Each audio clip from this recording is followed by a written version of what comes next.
अमित शाह चंडीगढ़ आए। केंद्रीय गृह मंत्री हैं अमित शाह। चंडीगढ़ आने पर उन्होंने बड़ा ऐलान किया कि जो यूटी के चंडीगढ़ के जो कर्मचारी हैं उनको जो सहूलतें दी जाएंगी, जो उनके ऊपर नियम लागू होंगे वो केंद्र सरकार के होंगे। पहले भी इस तरह का बीबीएमबी यानी कि भाखड़ा ब्यास मैनेजमेंट बोर्ड जी, उस पर भी इसी तरह की टिप्पणियां हुई थी तो स्थिति बहुत गंभीर हो गई थी जी। अब एक बार फिर कर्मचारियों के ऊपर ये स्थितियां बनती जा रही हैं। तो देखना ये होगा कि आखिर मुलाजमों को सेंट्रल गवर्नमेंट अपने अधीन क्यों करना चाहती है।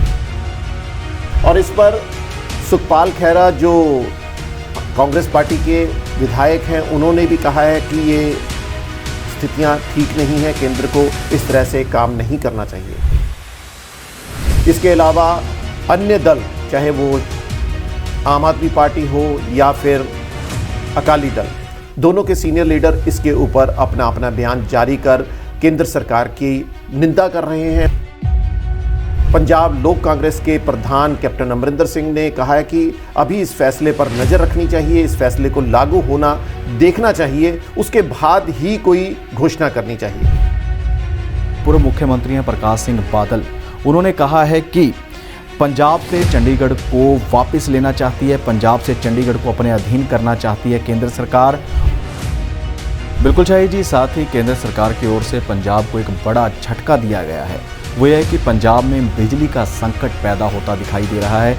कोयले की कमी आ चुकी है, कई स्थानों पर तो कोयला समाप्त हो चुका है, कई यूनिट जो बिजली उत्पादन करते हैं वो बंद हो चुके हैं। इसी के चलते केंद्र सरकार ने कहा है कि हम पंजाब को और कोयला नहीं दे सकते।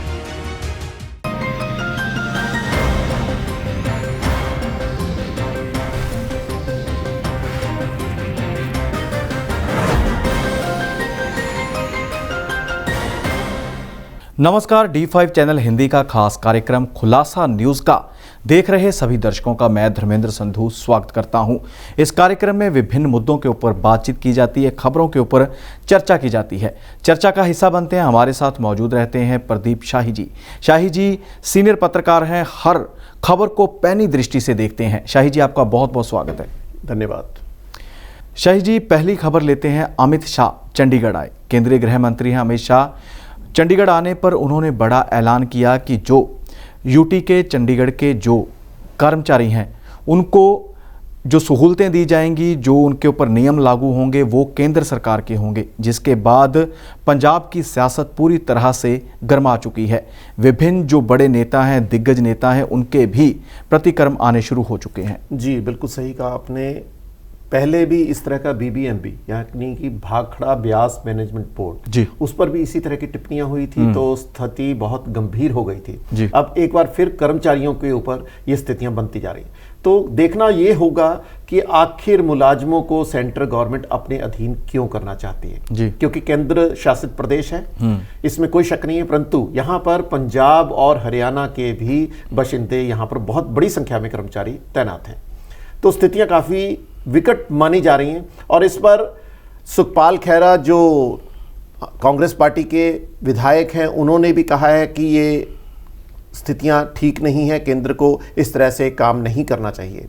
इसके अलावा अन्य दल, चाहे वो आम आदमी पार्टी हो या फिर अकाली दल, दोनों के सीनियर लीडर इसके ऊपर अपना अपना बयान जारी कर केंद्र सरकार की निंदा कर रहे हैं। उन्होंने कहा है कि इस तरह के फैसलों से यहाँ के रोजगार पर या यहाँ की स्थितियों पर, यहाँ के विकास पर प्रभाव पड़ना तय हो गया है। वहीं भाजपा की सहयोगी पार्टी पंजाब लोक कांग्रेस के प्रधान कैप्टन अमरिंदर सिंह ने कहा है कि अभी इस फैसले पर नज़र रखनी चाहिए, इस फैसले को लागू होना देखना चाहिए, उसके बाद ही कोई घोषणा करनी चाहिए। परंतु स्थितियां इतनी नहीं हैं, यहाँ के मुलाजिम भी नहीं चाह रहे कि वो केंद्र के साथ अपना समन्वय बना सकें। वो यही चाह रहे हैं कि यहाँ की ही स्थितियां बनी रहें और जो मुलाजिम है वो पंजाब और हरियाणा सरकार के अधीन ही अपना काम करने के लिए इच्छुक है। बिल्कुल शाही जी, कल जो कर्मचारी हैं जिनके ऊपर ये नियम लगाए जाएंगे, उन्होंने भाजपा के दफ्तर के बाहर प्रदर्शन किया और कड़े संघर्ष की चेतावनी दी। और वहीं पर हमारे पूर्व मुख्यमंत्री हैं प्रकाश सिंह बादल, उन्होंने कहा है कि पंजाब से चंडीगढ़ को वापस लेना चाहती है, पंजाब से चंडीगढ़ को अपने अधीन करना चाहती है केंद्र सरकार। और वहीं पर बात की जाए विभिन्न और भी हैं जो नेता, उन्होंने भी यही प्रकार की जो टिप्पणी की है। इसके अलावा भगवंत मान ने भी कहा है, जो मुख्यमंत्री हैं पंजाब के, कि किसी भी हाल में चंडीगढ़ के अधिकार हैं, पंजाब के अधिकार हैं, उनको समाप्त नहीं करने देंगे। इसकी लड़ाई हम लड़ते रहेंगे। और जो वित्त मंत्री हैं, नए नए बने हैं हमारे हरपाल सिंह चीमा, उन्होंने कहा है कि इस मामले का हर स्थान पर, हर जगह पर, हर पल विरोध किया जाएगा।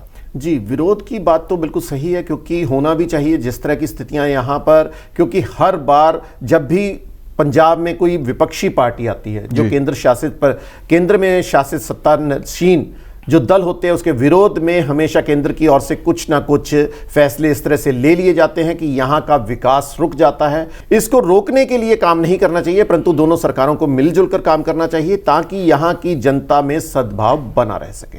बिल्कुल शाही जी, साथ ही केंद्र सरकार की ओर से पंजाब को एक बड़ा झटका दिया गया है। वो यह है कि पंजाब में बिजली का संकट पैदा होता दिखाई दे रहा है। कोयले की कमी आ चुकी है, कई स्थानों पर तो कोयला समाप्त हो चुका है, कई यूनिट जो बिजली उत्पादन करते हैं वो बंद हो चुके हैं।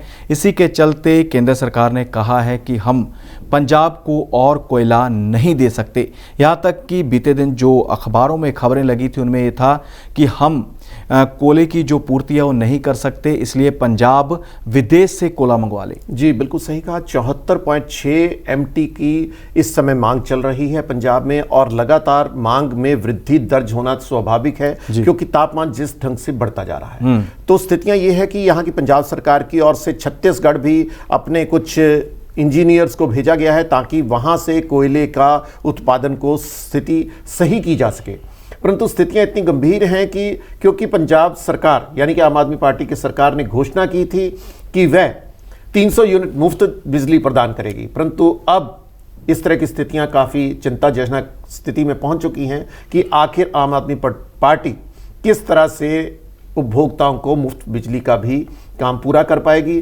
क्योंकि कोयले की स्थिति बिल्कुल गंभीर हो गई है और कई यूनिट बंद होने के कगार पर भी पहुंच चुके हैं।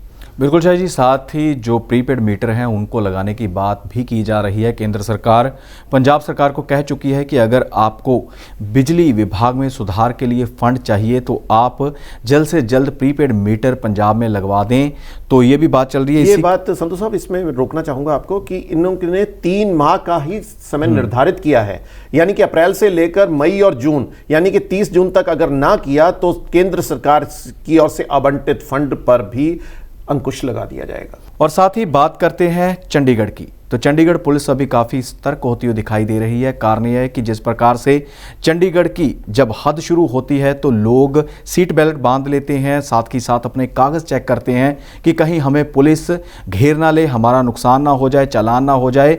लेकिन अब चंडीगढ़ प्रशासन की ओर से कैमरे लगा दिए गए हैं, 2100 के करीब कैमरे लगाए गए हैं, जो पूरी तरह से हर सड़क, हर चौक चौराहे पर नज़र रखे हैं। और शाही जी, मुख्य रूप से यह है कि 3000 से ज़्यादा चालान रोजाना किए जा रहे हैं। जी, इसमें केवल रोजाना चालानों की बात नहीं हो रही है संधू साहब, इसमें खास बात यह है कि टीवी कैमरे लगने के कारण, सीसीटीवी कैमरे लगने से अपराध में भी कमी आएगी जी, क्योंकि आमतौर पे अपराधी कार्रवाई करके भागने में सफल हो जाते हैं और वो वाहनों का ही इस्तेमाल करते हैं। अब सीसीटीवी कैमरे लगने से ये स्थितियां काफी सुदृढ़ हो जाएंगी और लोगों में एक विश्वास भी बनेगा सरकार के प्रति, और सबसे खास बात कि पुलिस प्रशासन भी इससे दुरुस्त रहेगा, क्योंकि रिकॉर्डिंग हमारे सामने रहेगी और इस तरह की घटनाएं, केवल ट्रैफिक नहीं, कार चोरी या कुछ इस तरह की घटनाओं पर भी अंकुश लगना तय माना जाएगा।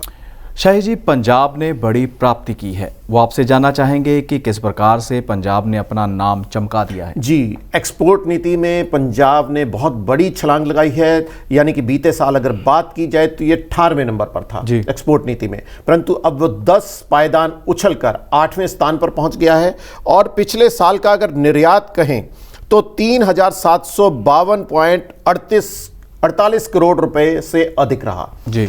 अगर इसी तरह से निर्यात की स्थितियां बनेंगी तो विदेशी फंड भी भारत सरकार के पास आएगा, पंजाब सरकार को भी इसका लाभ होगा। और सबसे खास बात कि पंजाब के जो मैन्युफैक्चरर हैं उनको भी लाभ मिलना निर्धारित हो चुका है। जी शाह जी, साथ ही बात की जाए यूक्रेन और रूस के दरमियान चल रही जंग की, तो इसके चलते अब खबरें हैं कि भारत में एक ऐसा फार्मूला बनेगा, भारत एक ऐसा फार्मूला बनाएगा जिससे ये दोनों देशों के दरमियान चल रही जंग समाप्त हो जाएगी।